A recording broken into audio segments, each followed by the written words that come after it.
Hi friends, welcome to the civils.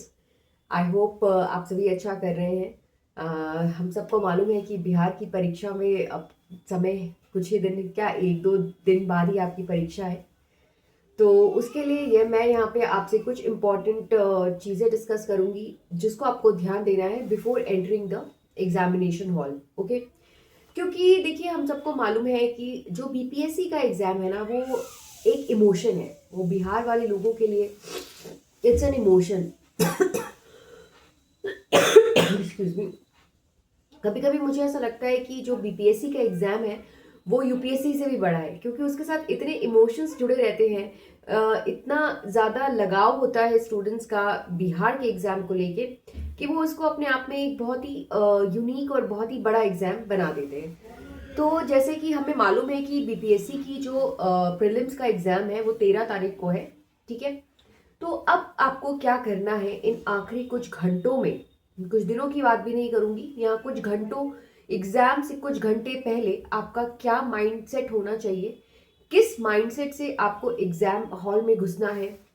देखिए, अब तक आपने जितनी पढ़ाई करी थी, जो भी आपने पढ़ा था, पढ़ाई अब आपकी हो चुकी है। अब आप कुछ नया नहीं कर सकते, ना कुछ नया पढ़ सकते हैं। ठीक है, अब आपको करना क्या है इस दौरान, इन घंटों में अपने आप को किस तरह से एकदम काम एंड कंपोज रखना है ना। आपको किस तरह से अपना माइंडसेट एकदम पॉजिटिव रखना है, किस तरह से अपनी सेहत का ध्यान देना है। क्योंकि जाहिर सी बात है, आपकी आप हेल्दी रहेंगे, आपकी हेल्थ अच्छी रहेगी तो ही आप एग्जाम में भी अच्छा परफॉर्म करेंगे। तो health is also very important. ठीक है, तो अब करना क्या है आपको, देखिए टाइम तो है नहीं। तो अब बस आपको revise revise revise revise revise revise revise, you only have to revise. जो आपने पढ़ना था, जितनी मेहनत आपने करनी थी, आपने कर ली है। अब वो मेहनत को एग्जीक्यूट करने का समय आ गया है। आपने जो भी पढ़ा होगा, जिस तरह से भी आपने पढ़ाई करी होगी, आपने नोट्स बनाए होंगे, आपने कुछ इंपॉर्टेंट टॉपिक्स, अपने जो आपका वीक एरिया है उस पर अपना अलग फोकस किया होगा, तो वो सब आपको सब दोहराना है, सिर्फ और सिर्फ दोहराना है। नया अब, क्योंकि अब कुछ नया तो पढ़ने का समय है नहीं, है ना। बस आपको सिर्फ दोहराना है, रिवाइज करना है अपने दिमाग में चीज़ों, अपने दिमाग में बस खाते रहिए, दिमाग दौड़ाते रहिए। अच्छा, उसमें ऐसे है, इसमें ऐसे है, रिवीजन चलता रहना चाहिए। कुछ भी आप कर रहे हैं, at the back of mind आपके दिमाग में सिर्फ और सिर्फ एग्जाम होना चाहिए, रिवीजन होना चाहिए, और कुछ भी नहीं। ठीक, और आपको जैसे बहुत इंपॉर्टेंट है आपके लिए एक अच्छी नींद लेना एग्जाम के एक दिन पहले। क्योंकि जब आप फ्रेश माइंड से एग्जाम में जाएंगे तो जाहिर सी बात है आप वहाँ पे अच्छा परफॉर्म करेंगे, आपका प्रेजेंस ऑफ माइंड अच्छा काम करेगा। क्योंकि कई बार क्या होता है, लैक ऑफ स्लीप होती है, बच्चे अच्छे से सोते नहीं है रात भर पढ़ने के चक्कर में, तो बहुत सिली सिली मिस्टेक्स कराते हो आप एग्जाम में। ऐसा हुआ है, हमारे खुद के स्टूडेंट्स के साथ ऐसा हुआ है। पढ़ रहे पढ़ रहे पढ़ रहे, इतना ज़्यादा उन्होंने अपने आप को बर्डन कर लिया कि जिस दिन जब एग्जाम में, जहाँ पे उनको पूरी पावर, पूरी एनर्जी के साथ बैठना चाहिए था, वहाँ पे उनकी एनर्जी एकदम एग्जॉस्ट हो जाती है।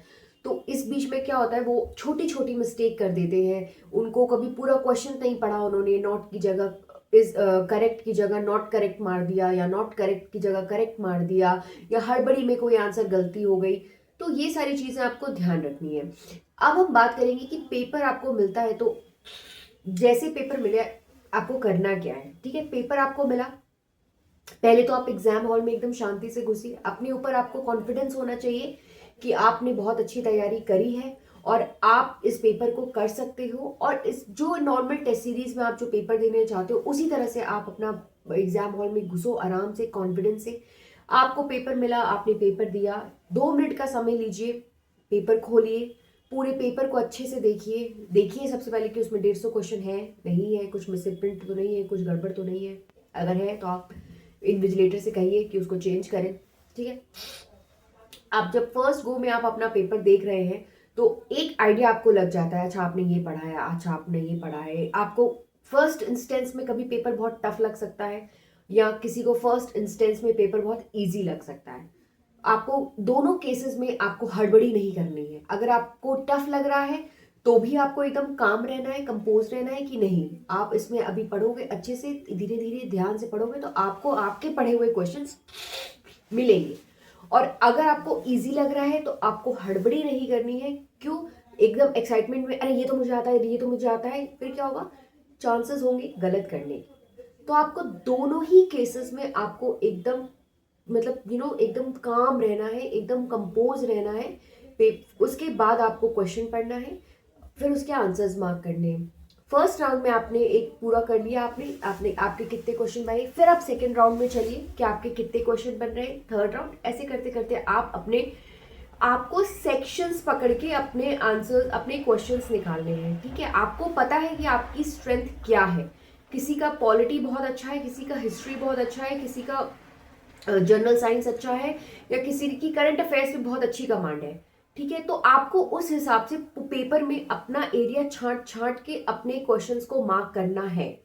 अब जब आप उसको ओएमआर पे मार्क करेंगे तब भी आपको बहुत ध्यान देना होगा। कई बार क्या होता है कि हमने पेपर में सही मार्क कर दिया है बट हम ओएमआर में गलत सर्कल बना देते हैं। तो इससे आपको बचना है, क्योंकि एक एक गलती भी यहाँ पे आपको बहुत भारी पड़ सकती है।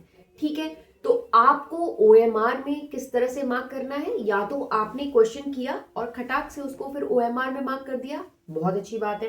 अगर आप कॉन्फिडेंस है उस आंसर पे आपको कि इसका आंसर बी है, तो आप खटाक गए और बी पे उसका सर्कल कर दिया। अगर आपको डाउट है तो उसको छोड़ दीजिए। कई लोग क्या करते हैं, पूरा पेपर अटेम्प्ट करते हैं, फिर उसके बाद ओएमआर में मार्क करना शुरू करते हैं। तो फिर क्या होता है, जब आप एक साथ ओएमआर में मार्क करना शुरू करते हो तो हड़बड़ी में कहीं गड़बड़ हो जाती है, कुछ ऊपर नीचे हो जाता है। अब कुछ ऊपर नीचे हो गया तो भी गड़बड़ है। तो अब आपको करना क्या है, आपको 10-10 क्वेश्चन करके ओएमआर में गोला बनाना है। ठीक है, तो इससे क्या होगा, कोई कंफ्यूजन नहीं रहेगी, कोई डाउट नहीं रहेगा, और चांसेस ऑफ एरर जो है आपके कम हो जाएंगे। तो ये बहुत इंपॉर्टेंट चीजें हैं जिसको आपको ध्यान में रखना है। ठीक है, क्योंकि देखिए अब जो आपने पढ़ाई करी है, आपने मेहनत करी है, वो समय आपका मेहनत वाला चला गया। अब काम है आपके एग्जीक्यूशन का। तो कभी कभी क्या होता है ना कि आपको क्वेश्चन ऐसे मिलेंगे कि जो आपने पढ़े हुए हैं बट आप उनको रिलेट नहीं कर पा रहे हो। आपको लगेगा यार ये मैंने पढ़ा है लेकिन मुझे उसका आंसर नहीं मिल रहा है। टेक योर टाइम, 2 मिनट आप सोचें उसके बारे में कि जब आपने उसके बारे में पढ़ा था तो उससे रिलेटेड और क्या चीजें थी आपके दिमाग में, आपने और क्या पढ़ा था, उसको रिलेट करने की कोशिश करिए। जो क्वेश्चन आपको नहीं आ रहा है उसको बार बार दोहराइए। Excuse me. Elimination method use करिए।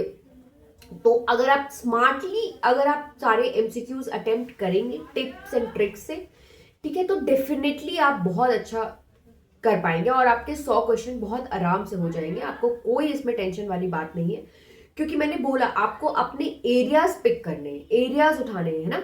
कि और देखिए यहाँ पे हड़बड़ी में मत रहिएगा। अगर हड़बड़ी में आपने कुछ इजी क्वेश्चन भी गलत कर दिया ना दोस्तों, तो फिर वहां पे आपका काम लग जाएगा, टू बी वेरी ऑनेस्ट। सो इसलिए हड़बड़ में मत रहिएगा, एकदम शांति से, कूल ठंडे दिमाग से पेपर अटेम्प्ट करिएगा। और डेफिनेटली आप वो क्योंकि आंसर उसी में छुपा हुआ है। आंसर ऐसा नहीं है कि आंसर आपको लिखना है, वो पेपर में ही आंसर है, क्वेश्चन में ही आंसर है। अब ये आपके ऊपर है कि आप किस तरह से, किस मतलब जो आंसर पे आपको कॉन्फिडेंस है, चलो वो तो आपने लगा लिया, बट जिस पे आपको डाउट हो रहा है कि यार ए या बी में से कुछ हो सकता है, सोचो, उसके बाद उस पर मार्क करेंगे। ठीक है, हड़बड़ी में मत रहेगा। जो कई बार क्या होता है, आपने जब टेस्ट सीरीज लगाया होगा कि आपने देखा होगा यार मेरा फर्स्ट इंस्टिंक्ट हमेशा सही कहता है, और कई बार क्या होता है, कई बच्चों के साथ ऐसा होता है कि यार नहीं मेरा फर्स्ट इंस्टिंक्ट हमेशा गलत होता है। तो इन सब चीजों पे भी आपको ध्यान देना होगा। ठीक है, तो ये तो बात हो गई किस तरह से आपको अपना पेपर अटेम्प्ट करना है, किस तरह से आपको ओएमआर मार्क करना है। अब हम बात करेंगे कि बीपीएससी की ऑफिशियल साइट पे उन्होंने क्या नोटिस निकाला है, क्या क्या चीजें आपको ध्यान में रखनी है। तो सबसे पहले students, you need to be on time. अपने एग्जामिनेशन सेंटर पे आपको टाइम पे पहुंचना है। 9:30 से लेके 11 बजे तक का टाइम है, आपको 11 बजे तक पहुंचना है सेंटर पे। 11 बजे के बाद कोई एंट्री नहीं होगी, ये आप याद रखिएगा। ऐसा नहीं है कि अगर आप थोड़ा लेट हो गए तो आप रोइंग आएंगे तो आपको एंट्री मिल जाएगी, एंट्री नहीं मिलती है। क्योंकि लास्ट ईयर हमारी स्टूडेंट रश्मि, वो मेंस के एग्जाम में थोड़ा लेट हो गई थी, उनको एंट्री ही नहीं मिली। सोचिए आप, उनको मेंस के एग्जाम में एंट्री नहीं मिली। तो इसीलिए टाइम की इंपॉर्टेंस दीजिएगा, टाइम की वैल्यू समझिएगा और टाइम से अपने सेंटर पे पहुंच जाइएगा। बेटर होगा कि आप एक दिन पहले जाके अपना सेंटर देख लें कि आपका सेंटर है कहाँ, ताकि एग्जाम के दिन आपको कोई परेशानी ना हो अपना सेंटर ढूंढने में। ठीक है, तो टाइम से पहुंचेगा एकदम, ठीक है। 9:30 से 11 बजे का टाइम है, 11 बजे तक आपको अपने एग्जामिनेशन सेंटर पे होना है। 11 बजे से आपके एग्जाम हॉल में एंट्री होने लगेगी, ओके। उसके बाद कोई भी आपको इरेजर, वाइट फ्लूइड, मार्कर, ये सब कुछ नहीं लेके जाना है, ठीक है। क्योंकि अगर आप सोचोगे कि अगर आपका ओएमआर में कुछ गलत हो गया, उसको व्हाइट वाले फ्लूइड से चेंज कर देंगे तो वो फिर आपका नेगेटिव मार्किंग में ही जाएगा।